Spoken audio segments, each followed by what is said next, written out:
Oggi trattiamo un tema a cui io sono molto sensibile da quando mi sono trasferito in Versilia 3 anni fa.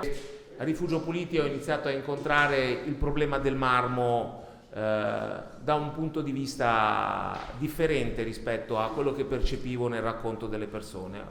Arni, credo che tutti la conosciate, è paese dei cavatori, abbiamo delle bellissime cave che ci circondano, no? E quindi ci riempivano di suoni celesti la giornata.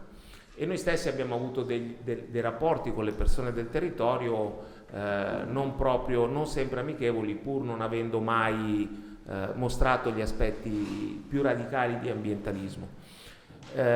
Siamo andati via dal Rifugio Puliti perché non era possibile costruire un'attività sostenibile, un'attività economica sostenibile che non fosse quella di cucinare tordelli, che per quanto possa essere gradevole e piacevole non rappresentava il motivo per cui avevo fatto un bando e pagavo 900 euro al mese d'affitto al CAI. Soprattutto per quel che mi riguarda, scusa se faccio questo inciso personale, però almeno racconto alle persone perché ho questo interesse per le apuane, soprattutto perché i rifugi vivono 2 mesi, 3 mesi nel periodo estivo, ma nel periodo invernale è abbastanza dura. Abbiamo fatto dei bandi, abbiamo vinto dei bandi per fare segnaletica sulla botanica lungo i sentieri, sull'uso in farmacopea, sull'uso alimentare delle piante. L'abbiamo fatto con i ragazzi, abbiamo portato su al rifugio circa 60 ragazzi. Abbiamo vinto il bando da un bando CAI, PNRR ha finanziato il CAI, abbiamo fatto un bando, vinto il bando, fatto gran parte del lavoro, il CAI si è rifiutato di firmare il bando per la rendicontazione al CAI di Pietrasanta. Questa cosa per me è stato motivo di, sconforto, perché a 53 anni sono un regista, un produttore, ho fatto questa scelta e pensavo di portarci delle competenze. Vedere buttata via un'opportunità come quella, che soprattutto ci avrebbe garantito di vivere anche l'inverno, mi ha fatto rinunciare anche l'altro bando che avevamo vinto, che era di fare un concorso cinematografico sulle Alpi Apuane, perché non credo che ci sia tanto la volontà di riconvertire le apuane anche da parte di quelle che sono gli enti che dovrebbero in primis salvaguardare il Parco delle Apuane. Io non credo che ci sia tanto la volontà di andare a riconvertire economicamente quel settore. Mi sono documentato prima di questo incontro, ho dei dati abbastanza emblematici fatti tra l'altro dalla Confartigianato, dalla Camera di Commercio, quindi sicuramente degli organi che guardano molto al lato economico dell'impresa più che agli aspetti sociali e culturali, che dal mio punto di vista sono rilevanti, e danno chiaramente 2 dati. C'è un impoverimento demografico della provincia di Massa Carrara e un invecchiamento della popolazione, soprattutto in prospettiva sull'area versiliese, drammatico. Ieri avevamo dei ragazzi presenti qua. I ragazzi scappano da questo territorio, credo che tutti lo sappiano. Spesso mi incontro in macchina, io faccio BlaBlaCar quando viaggio e mi sposto, e quindi raccolgo molti ragazzi che vanno a lavorare a Milano, a Roma, e scappano da questo territorio perché non hanno un'opportunità. Vanno a lavorare altrove pur amando questo territorio perché non hanno un'opportunità. E l'altra cosa importante che emerge da questi dati è che il settore dell'apideo è in calo come occupazione, è in calo anche come fatturato. Diminuiscono le società piccole, aumentano le società di capitali.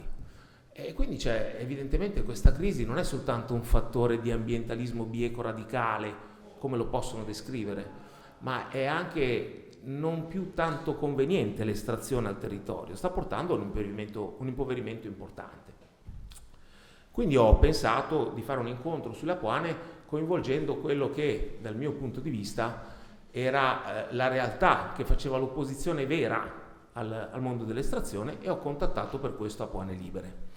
Prima di cominciare l'incontro con Gianluca, siccome uno degli obiettivi più importanti di questi incontri è intanto di passare l'indignazione, perché l'indignazione si trasforma spesso in frustrazione. Credo che lo stiamo vedendo anche in questo periodo. A furia di indignarci, poi dopo subiamo lo sconforto di non riuscire a cambiare le cose. E soprattutto c'è un altro aspetto molto importante.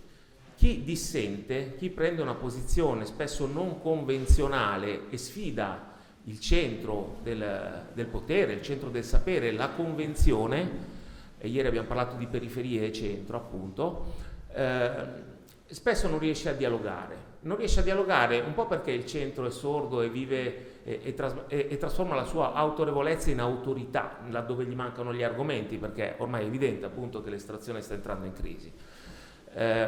Ma spesso le stesse persone che dissentono rimangono radicate su delle posizioni, oserei dire, estetiche e di principio, e non maturano invece fino in fondo quelli che sono gli aspetti del loro dissenso che possono portarlo a trasformarlo in centro e nuovo consenso.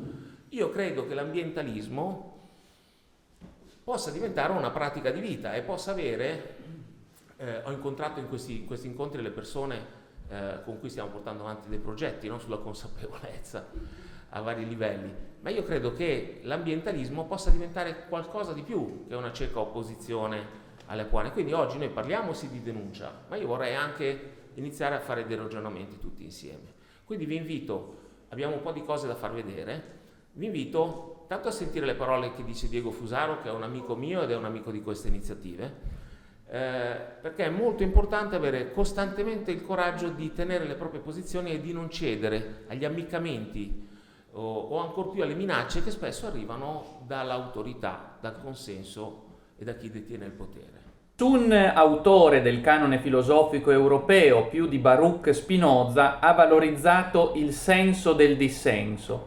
Spinoza ha valorizzato il senso del dissenso non solo con la splendida testimonianza della propria vita. Come è noto, Spinoza venne ostracizzato e bandito dalla sua comunità, la comunità ebraica di Amsterdam, per le tesi controcorrente che aveva sostenuto. Infatti si era avventurato ad asserire che l'anima umana è mortale, che la legge ebraica è falsa, e in sostanza aveva anticipato alcune tesi che poi avrebbe sviluppato nell'etica dimostrata secondo l'ordine geometrico, in particolare la materialità stessa di Dio. Fu espulso dalla comunità ebraica, condannato a vivere come un esule in patria, estraneo alla comunità ebraica in quanto infedele ed estraneo alla comunità cristiana in quanto ebreo. Addirittura subì un attentato per le idee da lui sostenute. Ma oltre ad aver dato magnifica prova di dissenso, voglio ricordare anche il rifiuto che Spinoza fece della prestigiosa cattedra a Heidelberg che venne invitato a ricoprire. Con una celebre lettera Spinoza respinse garbatamente l'invito, dicendo che se avesse accettato di insegnare all'università avrebbe perciò stesso perso la sua libertas filosofandi, ossia la sua libertà di dire e di pensare ciò che voleva anche contro l'ordine teologico e politico dominante. Ma Spinoza è anche il teorico del dissenso. Nel trattato teologico politico e poi nell'ultima opera rimasta incompiuta, il trattato politico, che si chiude proprio con un capitolo dedicato alla democrazia, che resta appunto incompiuto per la morte del suo autore, Spinoza mette a tema la democrazia come forma di governo suprema, nella quale ogni cittadino ha il supremo diritto di dire e pensare ciò che vuole anche contro il potere. È quella che Spinoza chiama la libertas filosofandi. D'altro canto, dice Spinoza, un potere che reprimesse il pensiero e che dunque imponesse ai cittadini cosa dire e cosa pensare sarebbe sempre minacciato, poiché non si può controllare la coscienza degli individui e dunque essi continuerebbero segretamente a pensare ciò che vogliono e a nutrire sentimenti di ostilità verso il potere. Dunque è meglio, dice Spinoza, una democrazia radicale che riconosca a ciascuno la libertà di dire e di pensare ciò che vuole in ogni ambito e su ogni oggetto, perfino su Dio. Spinoza scrive nel 600 e dunque queste sue idee appaiono evidentemente rivoluzionarie. Toni Negri ha parlato di Spinoza sovversivo e di anomalia selvaggia della modernità e in effetti Spinoza è stata un'anomalia non selvaggia ma feconda. almeno a mio giudizio. Spinoza dunque come teorico radicale del dissenso. In particolare l'opera di Spinoza va letta sotto il segno della liberazione dell'uomo, in ambito politico, in ambito etico, in ambito teologico, in ambito ontologico. Spinoza produce una via di liberazione, e il quinto capitolo dell'Etica dimostrata secondo l'ordine geometrico si intitola proprio sulla libertà umana, e in sostanza mette a tema l'idea fondamentale secondo cui ciascuno di noi, in quanto articolazione immanente dell'unica sostanza divina, Deus sive natura, è parte dell'intero e dunque occorre far valere la forma di una comunità radicale che replichi sul piano politico l'unità ontologica del reale e in cui ogni attributo, ogni modo, tutto ciò che esiste ha pieno diritto a esistere così com'è. Dunque non esiste nemmeno il concetto di tolleranza, che implica già che il tollerato sia in qualche modo diverso e accettato per clemenza di chi lo accetta. No, ogni ente e ogni soggetto per diritto di natura ha il pieno diritto a esistere così com'è e dunque a sostenere tutto ciò che ritiene debba essere sostenuto. Direi che dobbiamo ripartire da Spinoza e da questo concetto magnifico della libertas filosofandi, in un'epoca la nostra che con strumenti come la lotta alle fake news e alla disinformazione sta reintroducendo forme di limitazione radicale della libertas filosofandi. Ma in una democrazia radicale, dice Spinoza, le idee false si combattono con le idee vere, non certo con la censura e con la mordacchia. D'altro canto, il contrario di falsità è verità e non censura. Come dice Spinoza nell'Etica dimostrata secondo l'ordine geometrico, verum est index sui et falsi, cioè la verità è indice di se stessa e del falso. La verità non deve usare la violenza per reprimere la falsità, basta la verità stessa a confutare il falso. E semmai il falso, che quando pretende di imporsi politicamente e teologicamente come vero, a dover usare la violenza contro la verità e a imporre un regime monopolistico di verità che in realtà nega il presupposto stesso della verità, che è quello di manifestarsi tramite forme dialogiche, perché appunto il contrario di falsità è verità, non censura. Dobbiamo quindi ripartire da Spinoza e dal suo magnifico progetto di liberazione, così come si è articolato nell'Etica e nel Trattato teologico politico, nel Trattato politico e anche nel Breve Trattato. Così non scadiamo poi nell'indignazione, ma alziamo il livello, non ci incazziamo e basta. Cerchiamo di incontrarci e di capire insieme come possiamo migliorare i pezzi di mondo che viviamo insieme. Allora, questo incontro, Gianluca, nasce da questo libro, immagino che sia circolato tra alcune delle persone presenti. Questo è un libro scritto da quell'autore che vedete, che preferisce restare anonimo, è scritto marmo bianco, ombre nere. Lo pseudonimo usato è quello di Renato Cernosamba. Dovevano arrivare delle copie, purtroppo non sono arrivate, lo trovate su Amazon. Io lo definirei già un libro cult per quel che riguarda il mondo, la denuncia dell'estrazione, perché Renato, come lo chiameremo, lavora nel settore del marmo da parecchio tempo e ha scritto questo romanzo verosimile, più vero che simile, in cui denuncia tutte le cose che tutti sanno sull'industria dell'estrazione, ma che molti faticano a riconoscere e che molti occultano, di cui non parlano. C'è un po' la logica dello struzzo, dell'infilare la terra sottoterra quando si toccano queste cose. Sì. E io da questo libro ho iniziato a cercare i personaggi che dal mio punto di vista realmente si opponevano e quindi spinozianamente vivevano il contrasto all'ambiente, e Gianluca e Apuane Libere mi sembra che siano l'unico soggetto o il soggetto più importante che facciano appunto un'opposizione a 360 gradi a questo disastro. Io ho scritto disastro, ma non si può parlare di altro, credo che sia una delle operazioni più disastrose a livello ambientale d'Italia. Gianluca, quando è che hai iniziato ad appassionarti tu al tema? Allora, io provengo dall'alpinismo, quindi diciamo 20 anni fa è stata la prima volta che ho varcato la soglia di queste bellissime montagne e poi diciamo vedevo delle cose, vedevo letteralmente scomparire porzioni di creste e cime montuose e quindi diciamo nel mio cuore poi attraverso l'esperienza anche la conoscenza soprattutto del territorio e ho preso nel 2021, ho sentito nel mio cuore l'esigenza di trovare altre 6 persone per fondare un'organizzazione di volontariato che desse un imprinting diverso, cioè noi 5 di noi fondatori sono fiorentini, 2 sono lucchesi e quindi diciamo di dare una visione diversa, proprio da spassionata, proprio con il cuore rivolto soltanto a queste montagne così bellissime, però anche così disastrate.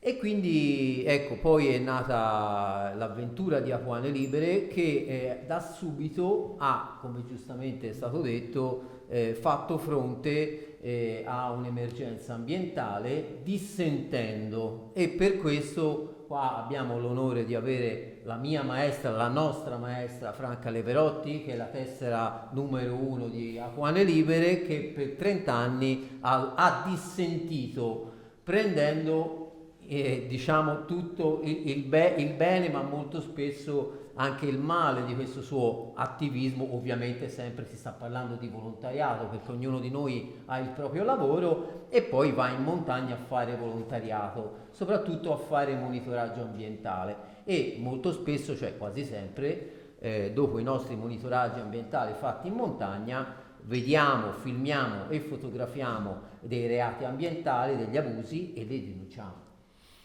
E invece Renato, che ci ascolti da remoto, siamo in collegamento Zoom con te, tu preferisci restare anonimo, noi ci siamo incontrati, hai avuto il coraggio di farti conoscere da me, ci siamo incontrati e hai deciso di partecipare a questo incontro, di darmi fiducia, ma sempre in maniera anonima, in forma anonima. Lavori nel settore del marmo, se ci puoi raccontare come hai iniziato a lavorarci, e se le storie di cui tu parli nel tuo libro sono reali, se appartengono al tuo vissuto o comunque a delle realtà vicine. E soprattutto il motivo per cui resti anonimo, hai veramente paura per la tua incolumità? Senti? Sì. Ok, allora, diciamo, non sono nel marmo, ma faccio parte di un indotto che comunque c'è, quindi faccio parte di questo indotto e resto anonimo perché il settore è piccolo e anche se sei nell'indotto sei sempre riconoscibile. Ci sono, non è un ambiente molto pulito, diciamo così. E quindi preferisco evitare problemi sia con i vecchi colleghi e datori di lavoro che con i nuovi che comunque fanno parte di questo, in parte lavorano anche con il marmo. Alcune delle tue storie tu racconti di alcuni morti in cava che prontamente si è intervenuti a rimuovere il corpo da un luogo o a vestirlo di caschetti, di antinfortunistica per evitare di incorrere in denunce. Sono cose reali? Pronto, mi senti? Ti sento, mi senti? Sì. Ok. La vestizione dopo l'infortunio è una pratica regolarissima che è quotidiana. Qualunque infortunio, vestitevi prima che arrivi l'ASL, sempre, ma dall'unghia scheggiata all'infortunio serio. Mettetevi il casco, dopo, chiaramente. La questione dello spostamento è successa e non ci sono prove, ma parlando anche con degli ispettori della sicurezza, tutti sono concordi nel dire una cosa così strana. Un operaio schiacciato da un blocco con un giubbotto pulito, giubbottino arancione pulito, non si è mai visto. Allora, io nelle mie ricerche di storie strane di morti in cava mi sono imbattuto in questa in questo articolo della Nazione in cui c'è questo Ugo Orsi di 55 anni a cui è crollato un blocco in testa a Orto di Donna. Nel confrontarmi con Gianluca abbiamo verificato che questa storia non soltanto è reale ed è dovuta al cedimento di una parte delle pareti della cava, ma tu ultimamente sei stato in quella cava. Che cosa hai trovato, Gianluca, a distanza di 3 anni da questo incidente? Allora, innanzitutto vorrei ringraziare Renato perché io ho letto il suo bellissimo libro e ovviamente diciamo da esperto della situazione praticamente sono cose che sì, è chiaro, sono stati dati degli pseudonimi ai vari sindaci, ai vari personaggi, proprietari di ditte, cavatori, capocava, eccetera, eccetera. Io lo consiglio vivamente, io l'ho letto in 4 giorni anche se è 350 pagine perché ecco, chi è appassionato insomma della materia veramente è scritto veramente bene, perché poi c'è anche una storia dietro di questo lavoratore che doveva lavorare e quindi si è dovuto tra virgolette sporcare le mani, anche se sua figlia diceva che vai a distruggere le montagne per pagare le operazioni alla propria figlia. E sì, diciamo la sicurezza del lavoro, e noi ovviamente abbiamo le prove perché abbiamo ore e ore di filmati di come lavorano queste persone in maniera ovviamente impropria, ma quello che è successo in questo caso specifico, caro Alessandro, noi poi siamo tornati successivamente nel cantiere con ancora i sigilli da parte dei carabinieri dopo la morte di questo operaio e siccome monitoriamo costantemente la valle e i siti estrattivi inerenti a questa valle Orto di Donna, allo stato attuale, se voi andate in quella parte di cantiere che attualmente è attiva, ancora le protezioni da parte dei tecchiaioli, ovvero le reti che permetterebbero di salvare le persone che lavorano sotto, ancora non sono state messe. A questo punto ci facciamo una domanda: ma questi enti ASL in primis dove sono? Perché qui ci sono delle violazioni palesi dei rapporti che gestiscono la sicurezza sul lavoro. Io ora non sono un sindacalista e non me ne intendo il giusto, anche se faccio l'operaio, però voglio dire, ma qui andava, per come la vedo io, un padrone o proprietario di cava, imprenditore, chiamatelo come volete, che non mette in sicurezza un luogo così rischioso ed alta incidenza di pericolosità, non mette in sicurezza una parete di montagna tagliata e fa morire una persona, per come la vedo io, deve essere schiaffato subito in galera. Non può ricominciare dopo 6 mesi come se nulla fosse e poi senza neanche le dovute protezioni. Renato, tu nel tuo libro a un certo punto, a proposito, successivamente a questo incidente, parli degli interrogatori che vengono fatti da parte della stazione dei carabinieri. Senti un attimo, questi episodi di cui tu parli appartengono alla parte vera o alla parte simile e fantasiosa del tuo libro? Sono ricostruzioni che poggiano su storie reali, sentite? No, questo libro ha una buona percentuale di verità, di cose realmente viste. Il mio amico, vieni mio amico, non è successo niente, non ti preoccupare, sono state viste. È romanzato, quindi prendiamolo come si è romanzato, ma sono cose reali. Dai, sono cose reali. Senti, un'altra parte del tuo libro racconta di come a un certo punto il proprietario della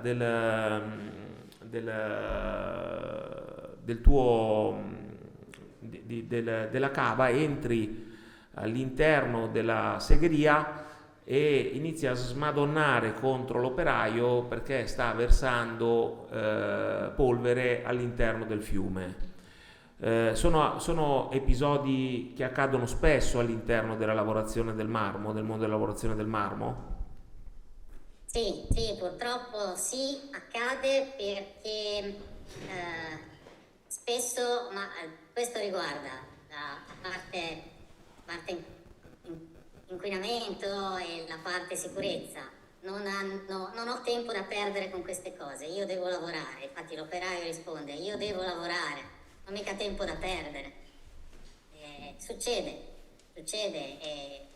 Ho visto se si tappa la vasca di decantazione, l'alternativa è infilarsi dentro e cercare di pulirla o chiamare qualcuno per pulirla. La seconda alternativa è tirare via il tappo e scaricare. E spesso la scaricano di notte per non essere visti, giusto?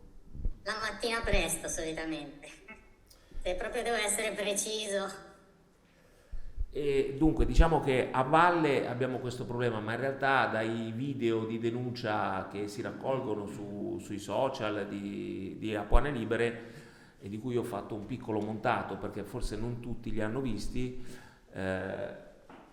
il fenomeno dell'inquinamento della falda da Marmettola e attraverso Marmettola è inquietante. Vorrei mostrarvi questi video.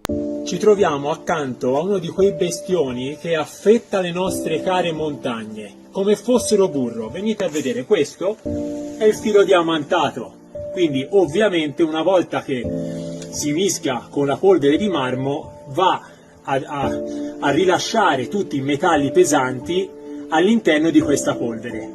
Ma siccome loro sono precisi, la polvere di marmo ovviamente, e quindi la marmettola, viene raccattata e viene messa in dei sacchi.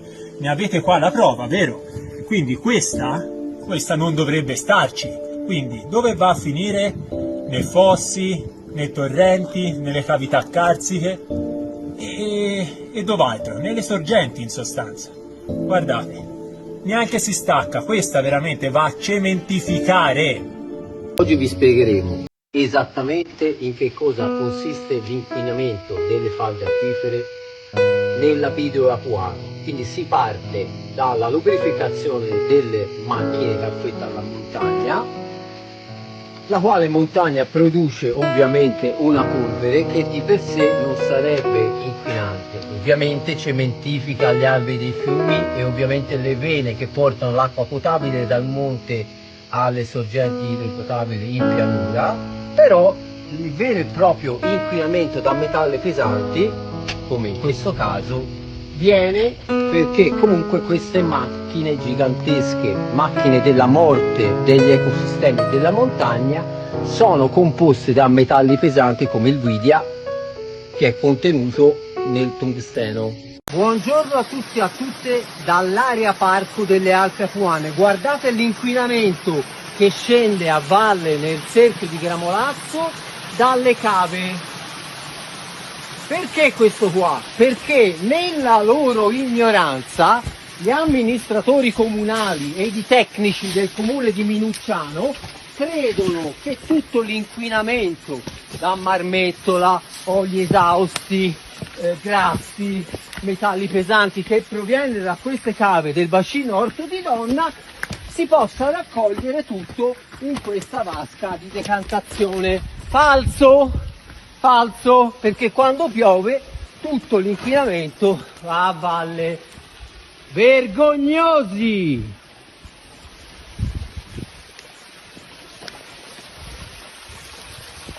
Buongiorno, dalla Val Serenaia. Guardate dopo un breve temporale come si colora il cerchio di Gramolazzo e guardate la differenza con l'acqua di un fosso che proviene da dove non ci sono cave e come bianco, chissà come mai, quello proveniente dalle 5 cave attive della Valle Orto di Donna, comune di Minucciano, provincia di Lucca, regione Toscana. Vergogna! L'inquinamento viene a valle! Vergogna!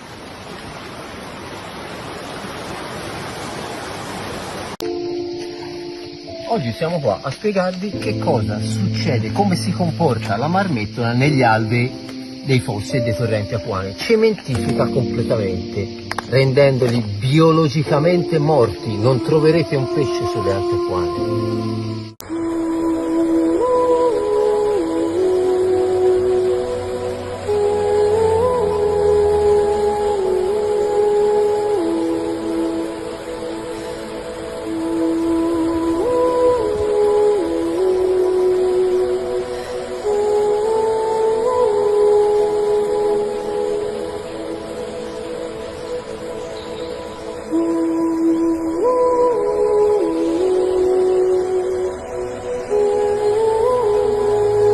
Lungo Cariona, guardate la situazione, bordo fiume, questa è la situazione dei tombini delle fogne. Guardate cosa succede quando piove a Carrara, signori, solamente questa città. Questo cosa significa? Che è tutto tappato qua sotto, la città è completamente tappata dalla marmettola. Complimenti.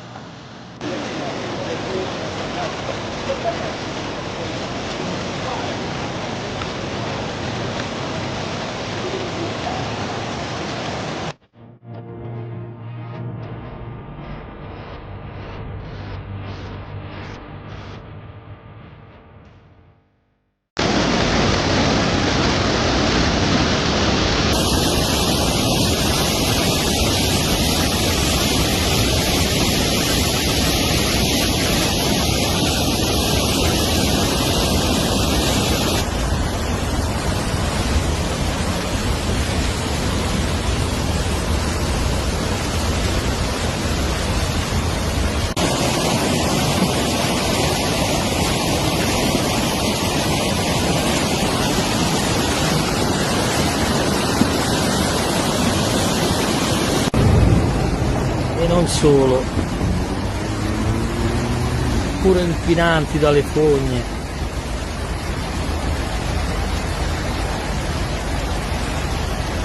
Che schifo. Questa è la situazione che si viene a determinare, no, con la marmettola. Posso dirti una cosa su queste vasche? Dimmi. Queste vasche, queste denotano l'ignoranza non del cavatore. Non è il cavatore qui ignorante, qui è chi fa le leggi, chi le deve far rispettare, che è ignorante. Perché parlavo qualche mese fa con un cavatore, perché è un cliente, sono andato su in cava e mi fa vedere queste vasche. Ma guarda che lavoro che ha dovuto fare, un lavoro, mi diceva, ma guarda che lavoro che ho dovuto fare. Giorni, giornate intere con la pala, con gli operai, con gli uomini per fare le vasche lungo la cava. Ma qui basta che fa 2 gocce di pioggia e porta giù tutto. Ma cosa me le hanno fatte fare? Quindi c'è l'ignoranza, non è solo il cavatore, c'è anche chi fa la legge e chi la deve far rispettare, che non ha idea di come funzioni la fisica. Qui si tratta di fisica elementare. E nel tuo percorso, Gianluca, tu ti sei beccato un po' di denunce, insomma, tante minacce, le ho viste anch'io adesso sui social quando abbiamo pubblicato la notizia di questo incontro. Non so se c'è qualcuno dei cavatori che minacciava di venire qua a dar legnate. Se c'è, io sono contento, così può parlare, possiamo dialogare. Tu hai subito tante denunce, forse ti aiuta anche il fatto di non vivere proprio qua vicino, il fatto di riuscire a portare avanti questa operazione. Le istituzioni, di fronte, spesso tu scrivi e dici abbiamo chiesto questo, abbiamo chiesto quest'altro, non rispondono, non si palesano. Avete organizzato un incontro a Lucca in cui dovevano venire a partecipare i candidati alle regionali, non si sono presentati, tra virgolette, i big, i più forti accreditati alla vittoria. Cosa state ottenendo dalle vostre denunce? Allora, noi, i miei volontari lo sanno benissimo, stiamo ovviamente cercando di contrastare questo potere allucinante che sta rendendo sostanzialmente questa catena montuosa in un coma irreversibile dal punto di vista ecologico, e stiamo raccogliendo le briciole, pur facendo un lavoro veramente notevole, e non siamo noi che ci autocelebriamo, ma lo dicono gli stessi enti, alcuni enti che magari non lo dicono pubblicamente, però rendano merito al nostro lavoro, perché noi facciamo un ambientalismo scientifico, quindi leggi alla mano, filmati e fotografie alla mano, compariamo le leggi con il materiale raccolto al monte e denunciamo in maniera incontrovertibile. In neanche 5 anni abbiamo presentato la bellezza di 92 esposti ambientali, facendo prendere 15 provvedimenti, 15 ordinanze di sospensione e ripristino ambientale ad altrettante ditte del Lapidio. Detto questo, purtroppo quando girano tanti soldi c'è una collusione che si taglia a fette, soprattutto anche tra gli enti. Quindi diciamo noi non abbiamo ovviamente la verità in tasca e quindi ci interfacciamo a più riprese con diversi soggetti, soprattutto con coloro che ci amministrano, quindi a livello regionale, a livello comunale, a livello anche nazionale. Quindi noi andiamo a parlare con tutti e gli diciamo: signor Giani, assessore, ministro dell'ambiente Pichetto Fratin, se voi volete mantenere queste cave aperte, poi ovviamente ne prendete la responsabilità, specialmente con le future generazioni, visto e considerato siamo in piena crisi climatica, però noi non transigiamo sul rispetto delle leggi, perché se io vado al supermercato a rubare un pollo mi schiaffano in galera. Io non capisco come mai, per la loro avidità, invece di smaltire la marmettola che ha un codice CER di smaltimento di rifiuto speciale, loro continuano a buttarla nei fiumi, nei fossi e nei torrenti. Ha ragione anche Renato, perché comunque ci sono anche a monte gli scienziati, i tecnici, i geometri dei vari comuni apuani che fanno queste vasche, questi laghi artificiali che anche un bambino dell'asilo capirebbero che sono totalmente inutili in una catena montuosa di origine carsica, dove ogni buco non si sa dove va a finire. Sono state fatte delle prove di tracciamento, di speleo, che da una valle a chilometri e chilometri di distanza dall'altra, mettendo un liquido, poi va a finire a chilometri e chilometri di distanza, dove sarebbe impensabile trovare quel liquido lì. Quindi per dire che sì, è vero che le ditte lavorano da maiali, però è vero anche che purtroppo la politica non aiuta a 360 gradi e non aiuta chi con coraggio mette a disposizione il proprio tempo libero per fare un servizio alla collettività, perché noi facciamo un servizio a tutti noi, alla collettività, mettendo a rischio le nostre vite con denunce e con minacce di morte, eccetera, eccetera. Io voglio dire questa cosa per chiudere la tua domanda, portare questo esempio. L'ho detto anche davanti alle telecamere di Report.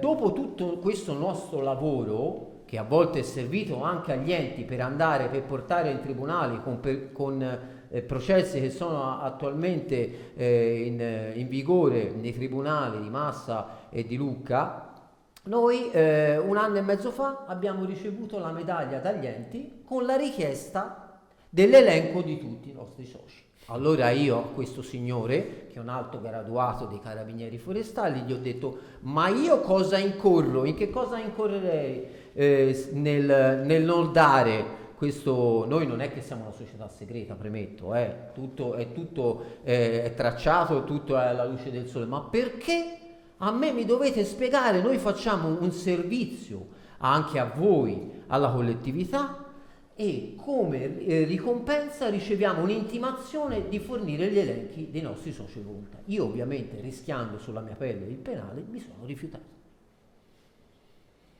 Beh, diciamo che una cosa è certa, intanto credo che sia incontrovertibile che l'estrazione comporti un inquinamento della falda da marmettola o attraverso la marmettola, questo è un dato di fatto. A tutti dico che io ho cercato di portare il professor Piccini, che da 5 anni monitora le acque per un programma ARPA, le acque del comprensorio, del Corchia, e non è venuto, ha detto che era impegnato questa settimana, cosa legittima. Gli ho detto: posso venire a intervistarla a Firenze se mi dà qualche dato, porto la telecamera. E l'ha intervistato, ha detto che nella settimana lui non era disponibile. Gli ho chiesto di mandarmi un video eventualmente in cui mi spiegava il tipo di denuncia e non mi ha mandato nulla. L'ho cercato al telefono, via WhatsApp, ha detto che preferiva mantenere i contatti via mail.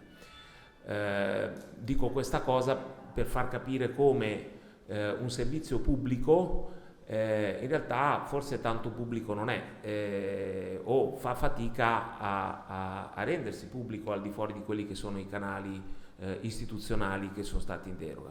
Fortunatamente esiste un altro progetto, un progetto che si chiama Source International, che ci ha girato Ciro Monti, che è un volontario delle Alpi Apuane. Vi faccio vedere un video, almeno i primi 3 minuti sono molto interessanti perché spiegano che qualcuno sta monitorando le acque, perché possiamo girare la testa dall'altra parte e guardare il mare se non vogliamo vedere i monti bucati e tagliati.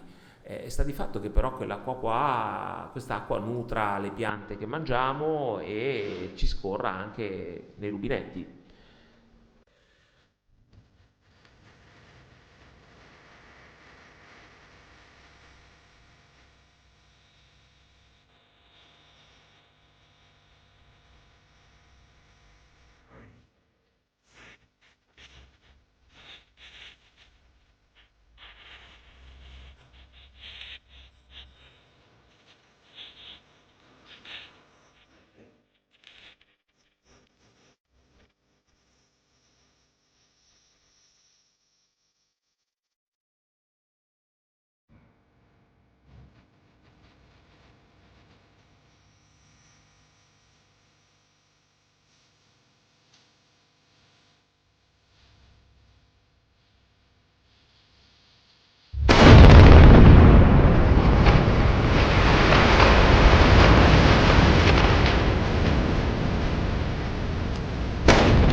E ci mettiamo vicino alla scala cromatografica e vediamo a quale di questi valori assomiglia, e direi che abbiamo Sì, sì. Vassoi di paleti sciolti 109 e va bene anche. Insomma, va bene tutto qua. A parte l'ossigeno Ai Questo progetto si chiama Osservatorio Cittadino delle Acque Apuane ed è il primo progetto di citizen science di scienza partecipativa sulle Alpi Apuane. Il progetto ha avuto una prima parte di formazione e ora inizia il vero e proprio monitoraggio mensile, in cui per 5 mesi monitoreremo la qualità delle acque del fiume Lucido e poi ci sposteremo nella parte del Frigido, alle spalle di Massa, e lo facciamo in uno scambio di saperi e di informazioni con realtà locali che da anni si battono sull'impatto delle attività estrattive marmifere su questo meraviglioso territorio. L'obiettivo finale di questo progetto è la condivisione di tutte le informazioni scientifiche raccolte nell'arco di 6 mesi di progetto con le istituzioni locali, regionali e nazionali, allo scopo di chiedere urgenti politiche e misure di protezione delle risorse idriche.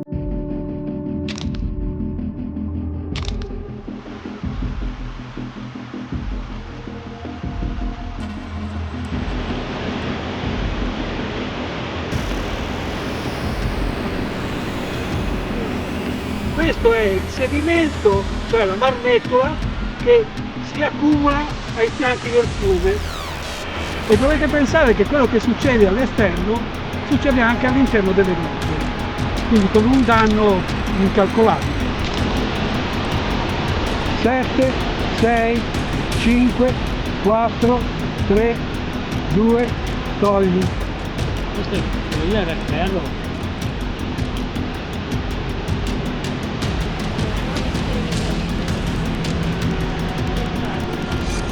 Sono Clara di Source International e siamo all'ultima uscita di monitoraggio sul campo del progetto Osservatorio Cittadino delle Acque Apuane.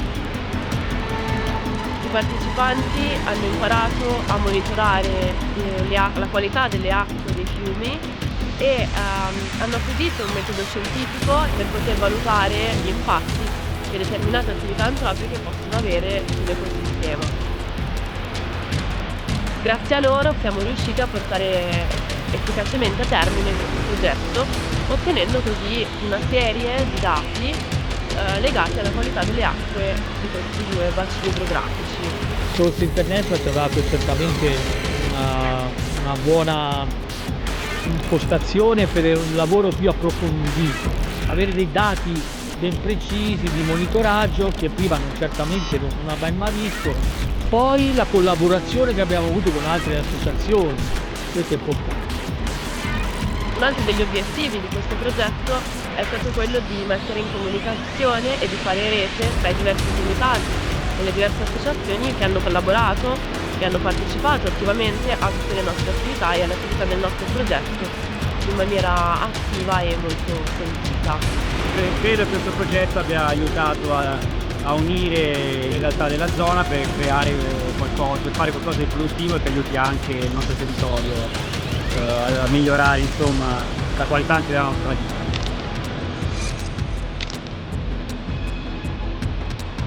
Abbiamo realizzato questo progetto grazie al consorzio Impetus che ci ha finanziato e ci ha supportato nella realizzazione e nella gestione delle attività.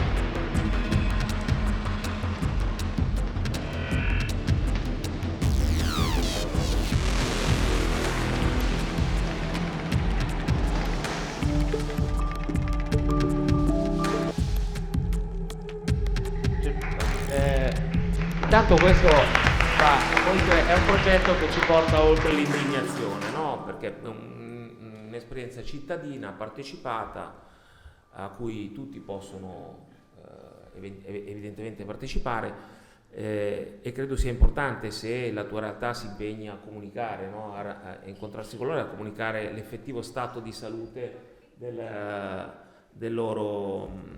nostro ambiente, delle nostre acque.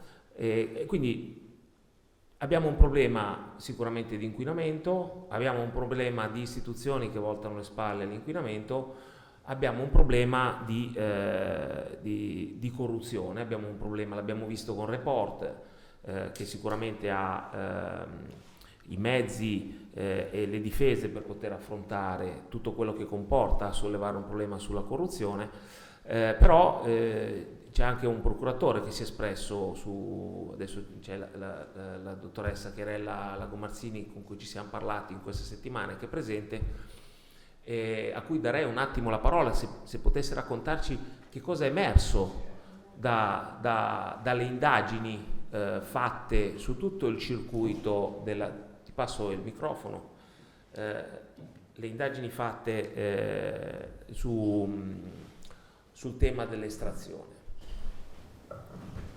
Allora, premetto che cercherò di non arrabbiarmi, perché se questo è il filo conduttore, cosa dobbiamo fare? Sublimare la rabbia. Allora, intanto quello che dico non lo dico io, ma lo dicono delle fonti autorevoli, quali il prefetto Aprea, che è il prefetto di Massa Carrara, che negli ultimi 2 anni ha firmato qualcosa come 11 interdittive antimafia. Che cosa sono le interdittive antimafia? Sono dei provvedimenti che vengono presi nella misura in cui alcune imprese presentano infiltrazioni mafiose, che possono essere soprattutto andranghetiste. Questo lo dice la commissione attualmente aperta a Roma, presieduta dall'onorevole Chiara Colosimo, e la documentazione si trova su internet, per cui chiunque può andare a verificare che quello che sto dicendo corrisponde alla verità. Non più tardi di 2 giorni fa, 3 giorni fa, il magistrato si chiama Lombardo, che lavora nella Locride ed è un magistrato meraviglioso, possiamo dire che ha seguito le orme del dottor Gratteri, un altro magistrato che vive da decenni sotto protezione, in un intervento ha spiegato questo. Allora, l'ha spiegato agli studenti, ha detto: vedete, nel 2024 la legge di stabilità dello Stato italiano ha previsto 24 miliardi. La criminalità organizzata ha un bilancio annuale di 220 miliardi.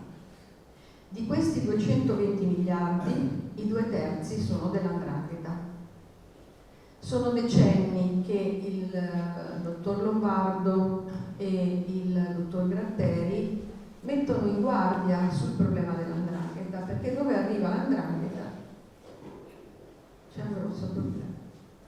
E dalle indagini che stanno uscendo dalla commissione Colosimo emergono nomi e cognomi che ve li andate a cercare, così verificate, e questa problematica è iniziata nella terra apuana verso la metà degli anni '80. Quindi stiamo parlando di 40 anni di radicazione di famiglie. Solo negli ultimi anni il prefetto Aprea ha firmato 11 interdittive. Ora, cosa possiamo dire?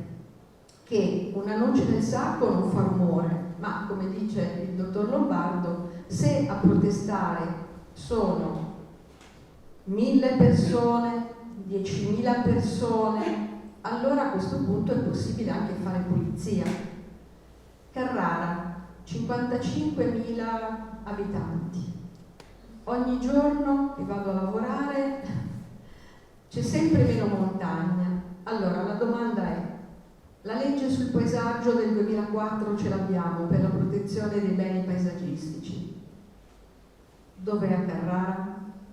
La protezione dell'ambiente, abbiamo tantissime normative, dal testo unico per la difesa dell'ambiente fino all'articolo 9 della Costituzione, combinato con l'articolo 41 della Costituzione, che cito testualmente: la Repubblica riconosce e protegge l'ambiente, gli ecosistemi, la biodiversità, la flora, la fauna, non solo per le generazioni attuali, ma anche per le future generazioni. Allora la domanda torna a essere: come si concilia? È la domanda che ho fatto al presidente del Parco delle Apuane, si è arrabbiato e non mi ha risposto.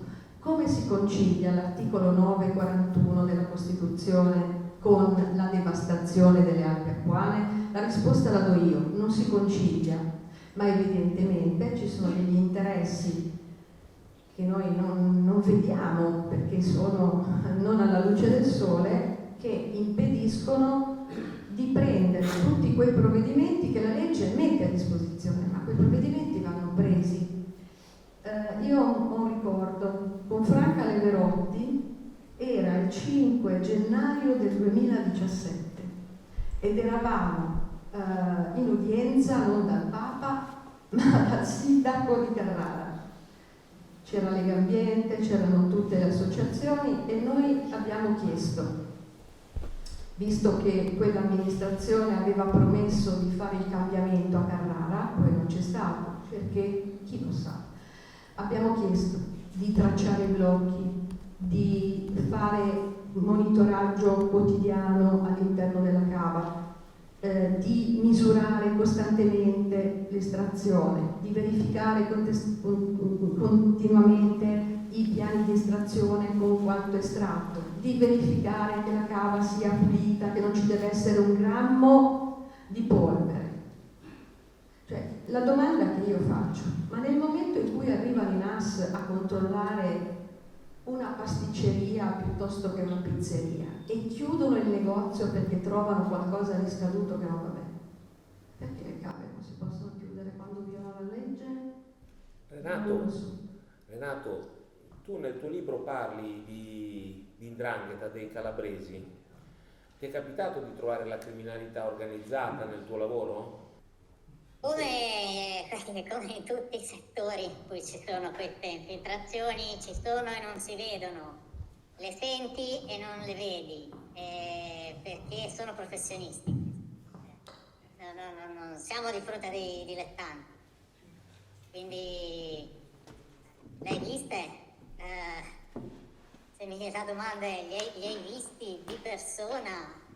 No, ma so che c'è ed è difficile spiegarlo, però sono quelle situazioni che si ripetono poi in tutta Italia, dove ci sono queste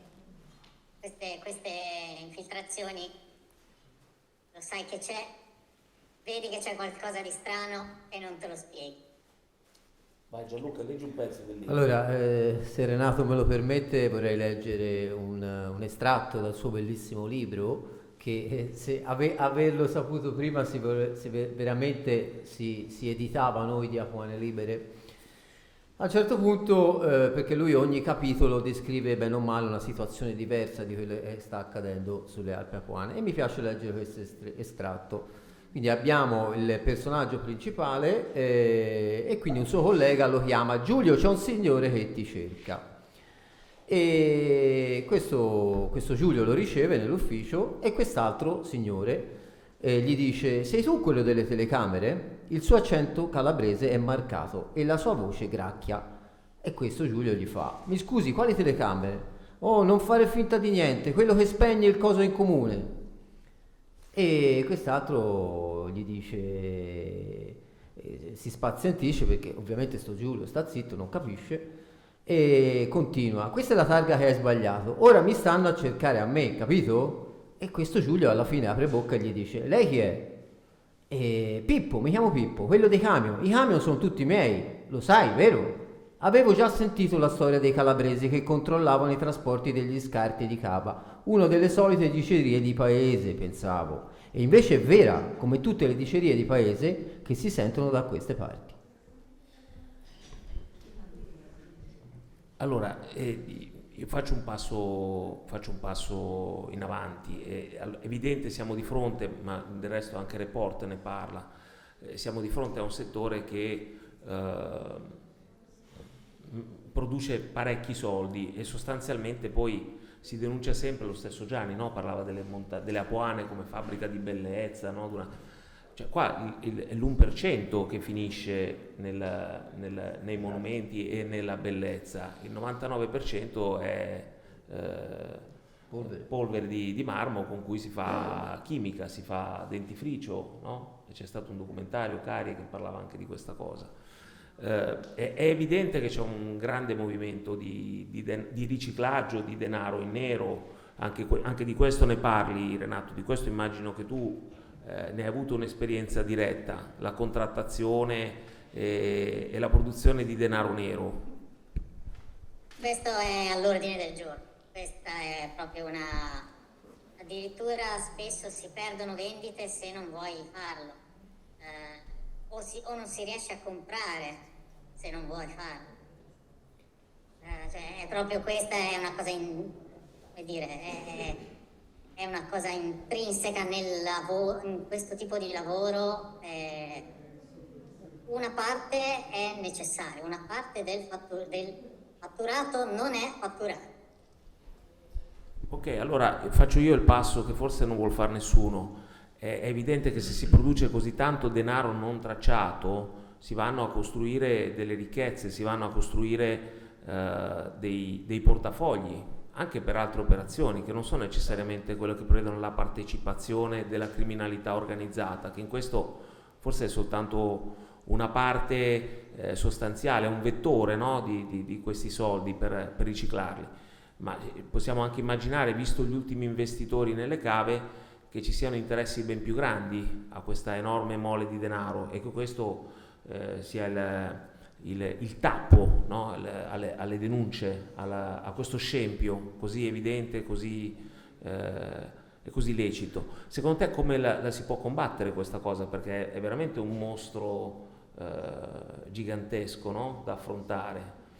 Sì, io do ragione pienamente a Renato, cioè nel senso il nero è all'ordine del giorno, quindi diciamo Noi abbiamo fatto, mi viene in mente questo, circa un annetto fa abbiamo un po' scimmiottato un post della Guardia di Finanza che aveva portato la sua nuova Alfa bella scintillante sulle cave di Carrara, e quindi aveva detto: grandi fratelli, siete venuti a controllare le cave di Carrara, e invece era solo uno spot pubblicitario, purtroppo.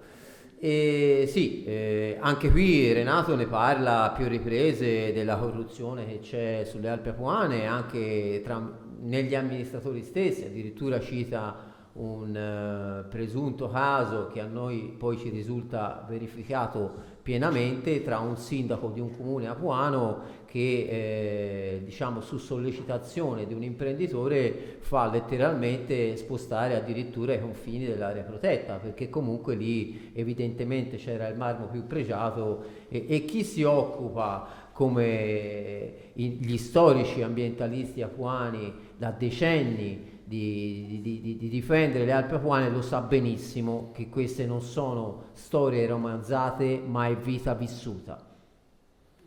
Questo personaggio è uno di quei politici. Nel libro si parla dell'ex sindaco di Vagli, che tra l'altro anche tu citi spesso nei tuoi video.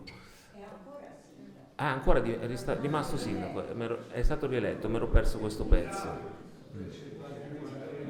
In percentuali bulgare, quella cosa non sorprende. Io faccio una digressione, ora l'ho sentito parlare qualche volta, non mi sembra sinceramente una persona dal profilo così elevato da poter gestire quell'enorme cumulo di soldi che le Apuane producono. Credo che sia anche lui un protagonista minore di questa storia, sia un vettore, sia qualcosa di necessario. Io torno a ripetere, l'immaginario che mi sono costruito con l'interesse che ho al di fuori della Versilia su altre storie è che ci siano poteri molto forti oggi che governano questo settore, e pertanto di fronte a questa cosa è necessario non soltanto indignarsi, ma effettivamente costruire un'alternativa, cioè dare la sensazione che sia possibile un'alternativa, perché il popolo, la popolazione che vive di cave sta calando drasticamente. Oggi siamo di fronte a cave che un tempo davano lavoro a 60 persone, oggi danno lavoro a 3 persone. Le stesse persone che hanno le competenze per lavorare in cava stanno invecchiando, non c'è un ricambio generazionale. Questo è un dato che mostra come la provincia di Massa stia invecchiando. È una proiezione dal 2024 al 2030, la parte rossa mostra l'impoverimento anagrafico della provincia di Massa, addirittura Carrara mostra delle tendenze alla decrescita, cioè poi c'è una fuga proprio di ragazzi, di persone.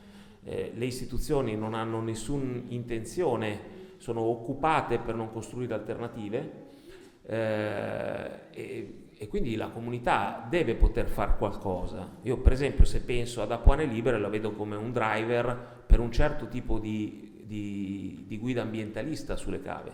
Oggi abbiamo anche personaggi che stanno sui rifugi e sono preoccupati di non disturbare la popolazione locale col ticchettio delle bacchette mentre salgono a rifugio, oppure e non si preoccupano del rumore che arriva dalla cava 24 ore su 24 quasi, o comunque 7 giorni su 7, e delle segherie. Abbiamo questa tipologia, no, di ambientalismo, o il Parco delle Apuane che chiude spesso gli occhi di fronte agli spostamenti dei confini o all'apertura di cave che non potrebbero essere aperte.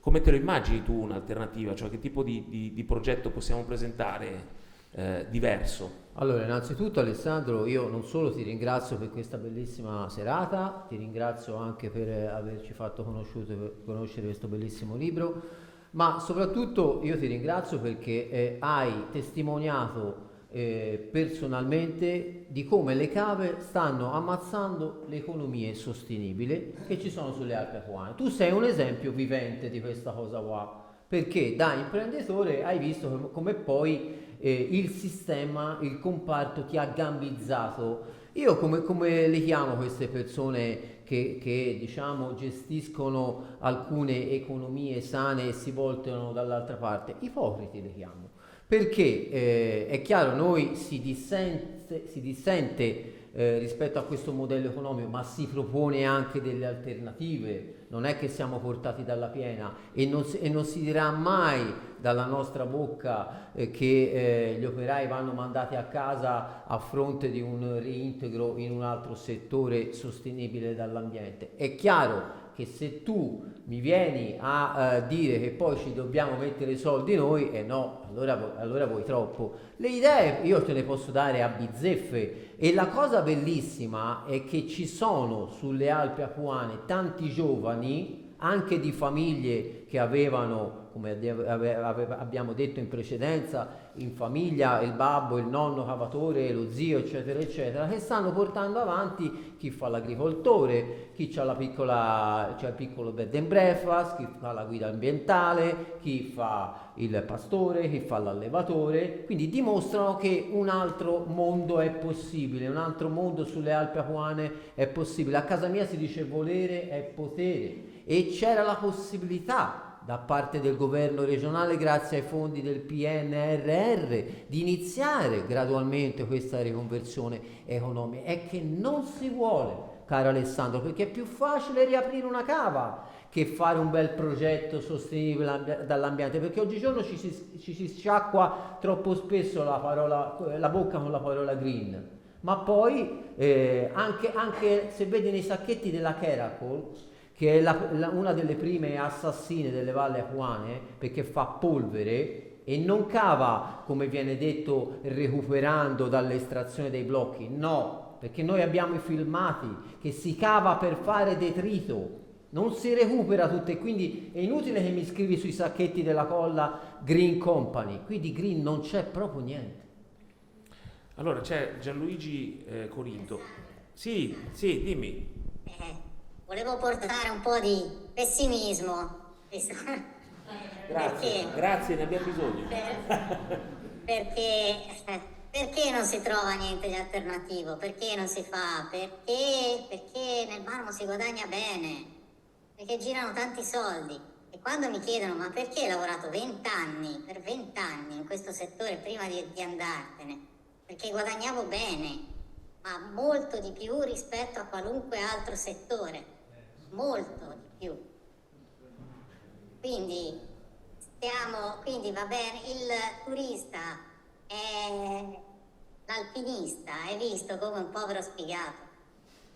Ho sentito veramente dire, ma guarda, e se dobbiamo quelli che passano, c'è la via Vandelli, i turisti passano, gli escursionisti passano sulla via Vandelli, e la cava è obbligata a fermare i lavori per permettere il passaggio in sicurezza, altrimenti cascherebbero i detriti.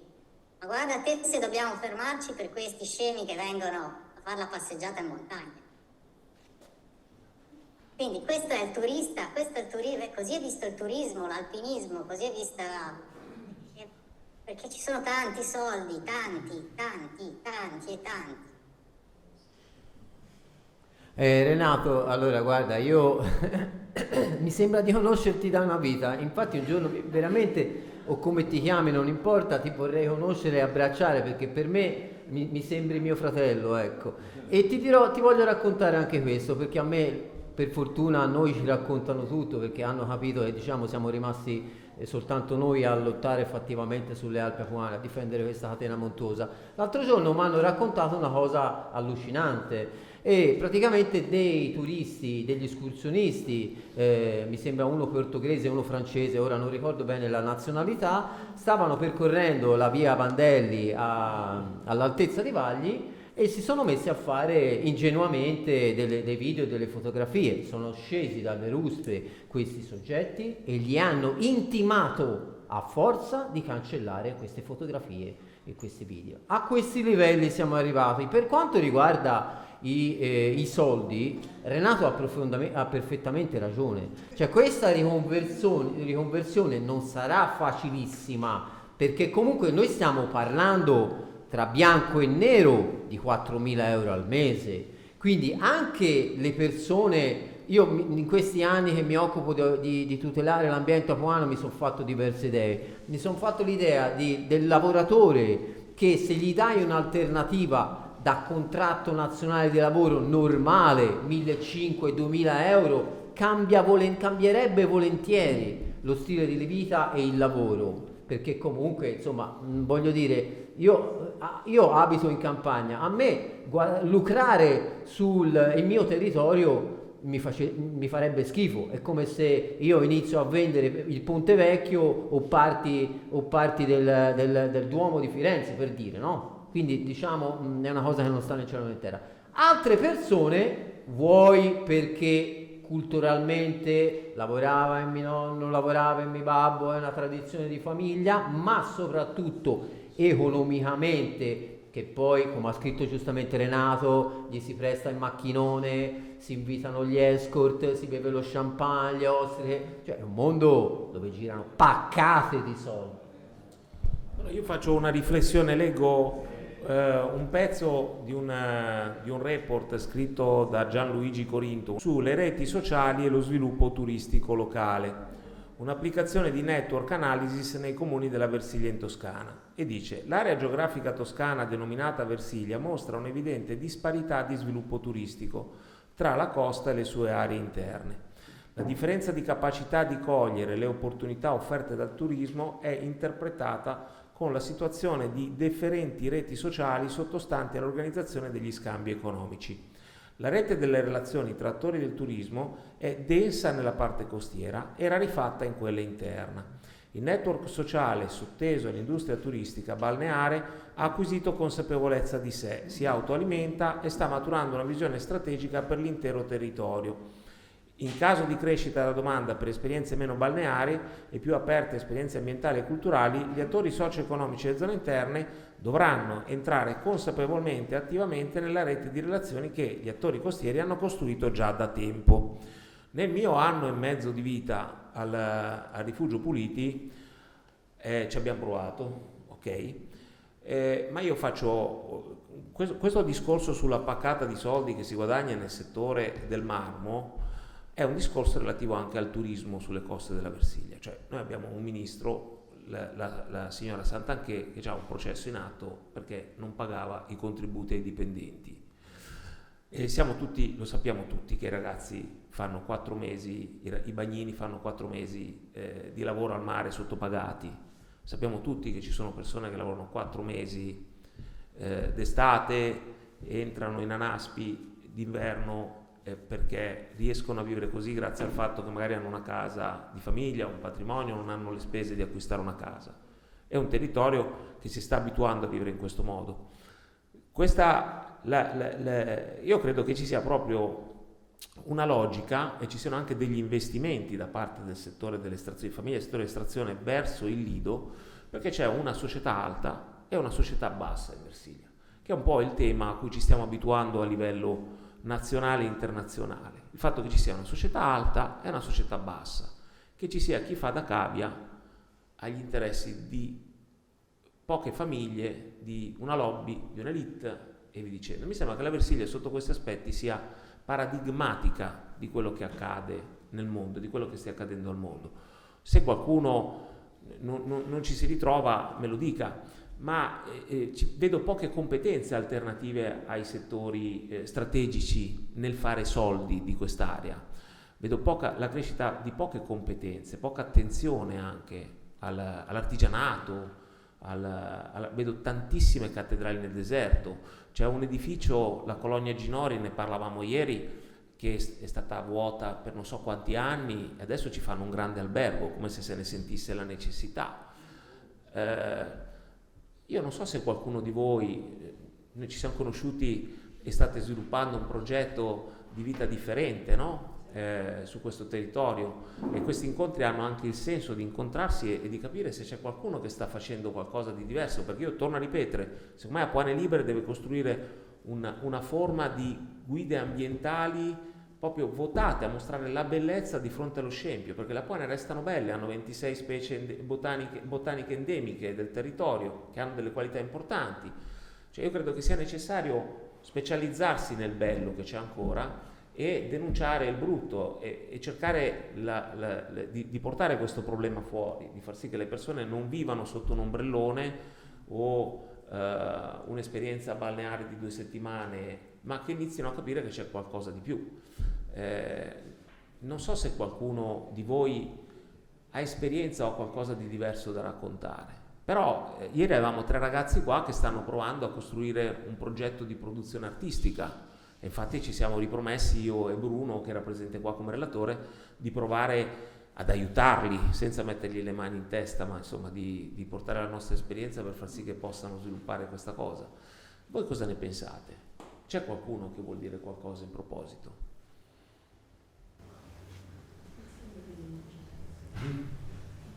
Io sinceramente vivendo a Carrara... Aspetta che ti passo il microfono, così registriamo anche la tua voce.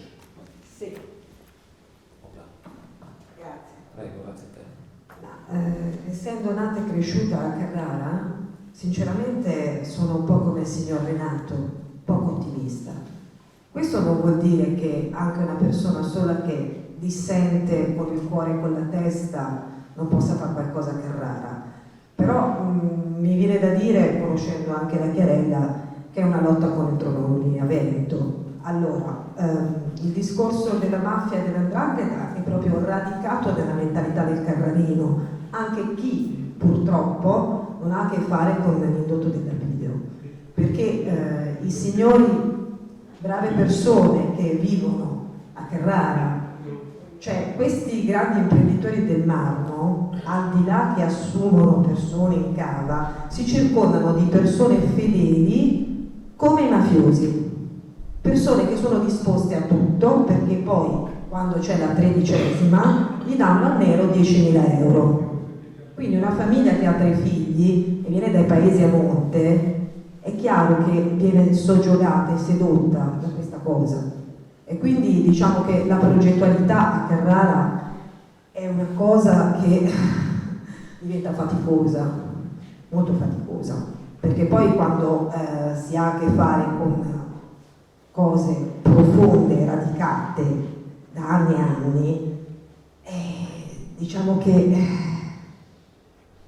cercare di estirpare questo tipo di cultura nel cuore prima che nella testa è un progetto che dovrebbe arrivare prima di tutto dalla politica, quella alta, e che non arriva a Carrara, perché non c'è mai stata né di destra né di sinistra né di centro né di qualsiasi movimento. E il contenitore anarchia, che io ammiro molto, tra parentesi, la nostra bellissima piazza Sacco e Vanzetti, dove c'è la scultura tutta nera che non ripulisce nessuno di questi 2 fantastici anarchici, c'è da dire che anche l'anarchia a Carrara è diventato un contenitore che è controproducente. Sembra una cosa assurda, ma diventa così. Come mai controproducente? È controproducente perché cioè, si lega tutto una mentalità del far quel che si vuole, come nel Far West, che chiaramente non rispecchia il circolo con gli autofiaschi e tutte quelle belle persone che sono atte alla anarcos. Ma purtroppo però, siccome il carrarino si sente anarchico, dice io faccio quello che mi pare. Ma il fare quello che si pare non è il fare per la libertà profonda e la verità, è il fare quello che vuole nel suo piccolo orto. Scusate questa mia essere così poco ottimista, ma questo non vuol dire che anche una sola persona non possa fare qualcosa. Diciamo che a Carrara ne troverete qualcuna, però è una città dove c'è molto molto da lavorare, moltissimo. Grazie.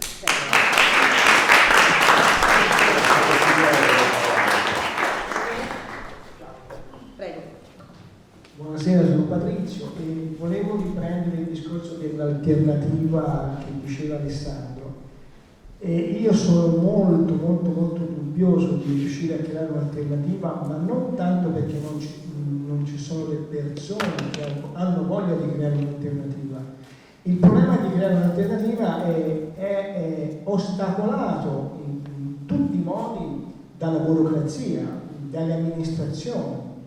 Perché qualcuno ha un'idea, io premetto, io ho, insieme a mia moglie, abbiamo un piccolo rifugio sugli Alpi Apuane e sul Monte Prada, nella zona di Camaiore, e lottiamo sempre, e da 10 anni lottiamo con le amministrazioni e con il parco per ottenere determinate cose che poi sono scritte sia nel piano regolatore del parco ma anche del comune, però poi quando si va a chiedere di attuare le regole, le leggi, come diceva anche lei, non vengono attuate perché c'è questa burocrazia che si avvita su qualcosa che non si capisce bene. Quindi per me è molto difficile creare un'alternativa alle cave fino a che le amministrazioni non danno possibilità a chi ha voglia di intraprendere un'attività diversa dalla cava e i mezzi, no?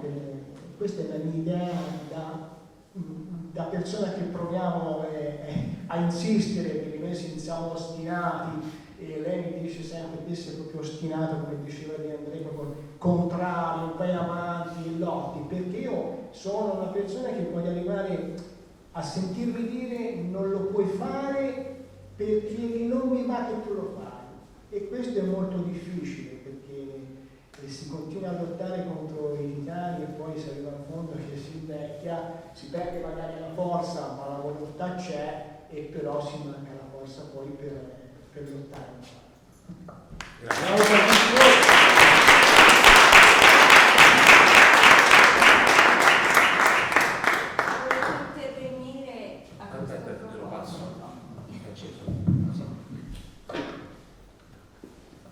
Secondo me il problema, cioè non è possibile avere nessun cambiamento in questa zona perché la politica di destra e di sinistra a livello regionale sponsorizza le cave.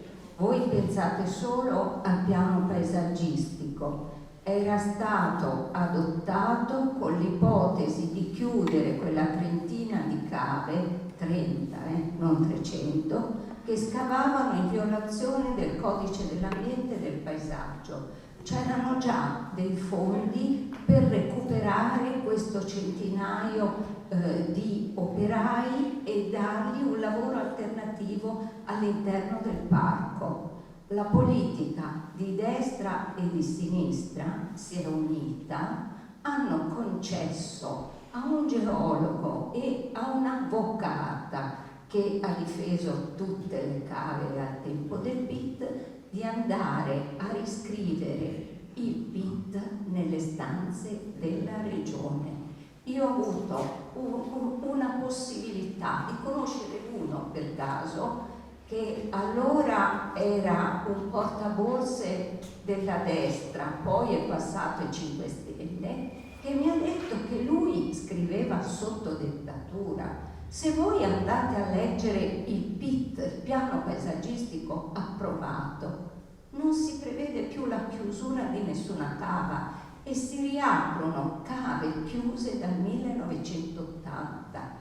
E siccome nel PIT, che è un piano paesaggistico, non era possibile consentire la riapertura delle cave, cosa hanno fatto? Hanno inventato i PAVE, questi piani attuativi di bacino estrattivo che sono indicati appunto nel PIT, grazie ai quali i comuni riaprono le cave. C'è una corruzione, una collusione che è spaventosa. E l'episodio di quel sindaco della Lunigiana, no? Che va da quell'imprenditore di Carrara e quindi gli dice dobbiamo aprire questa cava, poi andiamo a comprare una macchina antica in un mercatino perché c'è un noto notaio di Lucca che conosciamo, no? E quindi un carrarino di 88 anni diventa intestatario di quel famoso mappale. Ecco, se voi andate a vedere a livello di tribunale, c'era un giudice, Giannino, che avrebbe dovuto istruire un processo contro questo sindaco perché non c'era solo questa prova, le prove sono tantissime. I nomi che si ricostruiscono da questo libro sono citati nei giornali di 4 o 5 anni fa. Il processo non è ancora partito. Questo che cosa significa? Significa che i reati vanno in prescrizione. Allora, non solo c'è la volontà politica della regione, destra e sinistra a braccetto, che sponsorizzano le cave perché le campagne elettorali costano, non solo c'è una magistratura che è collusa. Io ho fatto 33 denunce a Massa, le hanno archiviate tutte, ma quando? L'ultimo giorno in cui il procuratore è andato in pensione, cioè le ha tenute lui, non le ha assegnate. La Guardia di Finanza, mi spiegate, la Guardia di Finanza fa un'indagine su un concessionario di cava da noi segnalato e tenendosi bassi, scegliendo, come mi dicevano questi marescialli, le fatture più basse, accertano un'evasione di 12 milioni. 12 milioni me l'hanno detto questi. Sì, no, in 6 mesi non lo so, comunque 12 milioni, adesso uno del comune di Massa dice erano 14, non ci interessa. Mi interessa dire una cosa, che questa diciamo denuncia va avanti, viene portata diciamo in procura e poi all'Agenzia delle Entrate. Che cosa succede in procura? Che dopo 20 giorni viene archiviata. Per quale motivo? Perché il colonnello della Guardia di Finanza che l'ha firmata non ha distinto l'evasione nei 5 anni, ma ha fatto un pacchetto unico, e ciò è contro la legge. Allora il colonnello della Guardia di Finanza non sapeva che nell'anno 2017 si deve accettare l'evasione, nel 2018 anche, e che non puoi fare una somma di 5 anni? Andiamo avanti. L'Agenzia delle Entrate. Sì. Cosa fa l'Agenzia? È lo stesso colonnello del ristorante nel libro? Non lo so, perché non ho letto il libro ancora. C'è l'episodio, eccolo lì. Forse stiamo parlando dello stesso. Posso finire? L'Agenzia delle Entrate. Scusa. No, chiudo. L'Agenzia delle Entrate che cosa fa? Patteggia per 3 milioni di euro. Cioè, è questo il sistema cave che non si riesce a smontare. E se c'è l'ARPAT che monitora il Corchia e monitora quel fiume sotterraneo, il Vidal, e si accorgono che il sabato e la domenica è inquinato e si scopre che una cava che aveva attenzionato anche Gianluca aveva intercettato una cavità carsica. E possiamo aggiungere, a proposito di collusione, si parla della 'ndrangheta. Nel Sagro ci sono i Muto, che erano una famiglia putrese e che trasportavano il marmo. Questi passavano dal comune di Fosdinovo e il camion era seguito da una macchina che aveva molti soldi in contanti. Siccome la strada è stretta, capitavano degli incidenti, la macchina si fermava e pagava in contanti. Allora, che cosa succede? Il comune di Fosdinovo, così da dice: non dovete passare più dal mio comune. Loro si appellano al TAR, quelli delle cave del Sagro, e la provincia si appella con loro ad adjuvandum. Ma queste sono cose gravissime. Cioè, io faccio pochi esempi, ne potrei fare tantissimi. Gli incidenti in cava e la ASL-PISL. Si legge sul giornale: degli operai hanno portato al Canevara, al pronto soccorso in macchina, guarda caso senza chiamare l'ambulanza, uno che si è fatto male. Non si capisce se è un escursionista, un cavatore, un visitatore. Questo sul giornale. L'ASL-PISL intervistata dice: è caduto da un blocco. 2 giorni dopo si cambia versione. L'ASL dice, cioè ASL per la sicurezza sui luoghi di lavoro, è inciampato.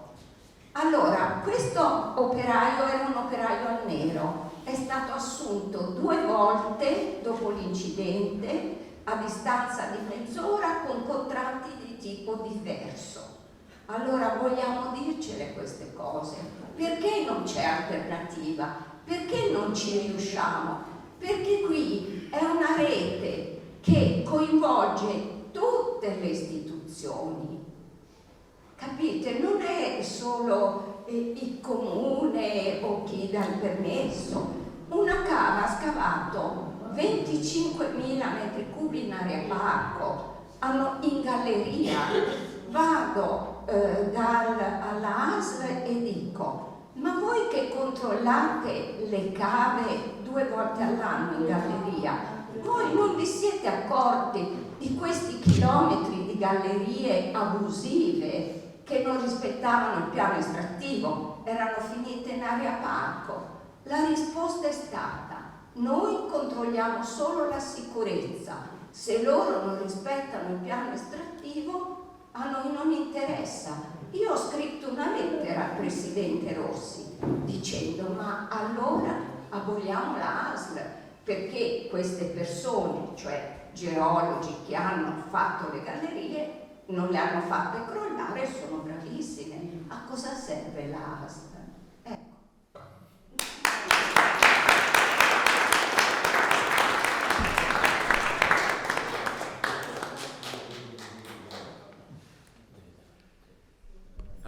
Gianluca deve scappare, che deve andare a un altro incontro a perorare la sua causa. La nostra causa, scusa, la nostra causa.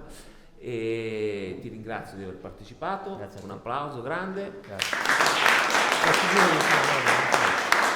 Allora, io l'ultima cosa prima di ringraziarvi e salutarvi, forse tutti di voi, alcuni di voi non sanno che la nostra associazione si regge grazie al grande cuore delle volontarie e dei volontari, e noi ci autofinanziamo totalmente, quindi non vogliamo assolutamente soldi, specialmente questi che sono soldi sporchi che grondano il sangue delle nostre amate montagne, dagli enti che ci governano. Quindi in fondo troverete il nostro banchetto di autofinanziamento, se volete aiutarci noi vi ringrazieremo. Grazie Alessandro.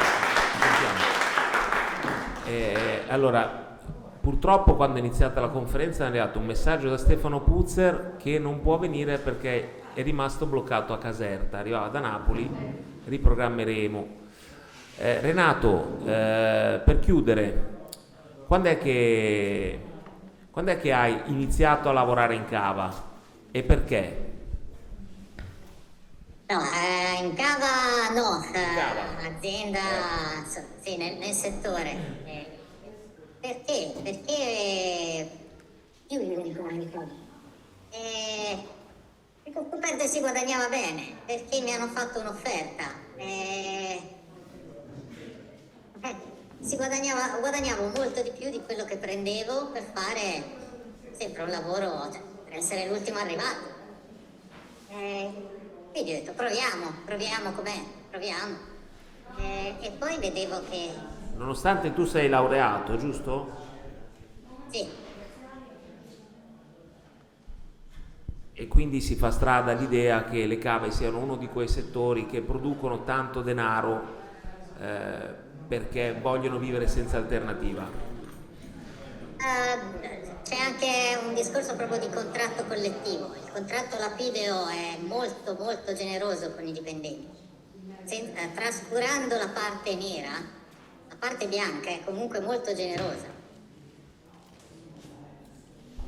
Va bene, io ti ringrazio Renato. Chi vuole acquistare il tuo libro, ricordo il titolo, Marmo bianco, ombre nere, lo trovi, dico purtroppo, su Amazon. Ti invito all'autopubblicazione anche perché se non costruiamo alternative alle lobby, a cominciare da questi gesti, diventa difficile. Io credo che questo libro, anche grazie a questa serata e al fatto che ci sia un video e girerà, verrà visto, abbia un potenziale di vendita interessante. Quindi adesso, visto e considerato che il contratto con Amazon non è vincolante, studia un'autoproduzione, magari anche in lingua inglese, e proviamo a venderla, a cominciare dalle librerie e da questi incontri. Fammi questa promessa, così iniziamo a liberarci dai giochi, uno alla volta. Va bene, grazie, ci sentiamo. Ciao, ciao. Grazie a tutti per aver partecipato, vi ringrazio.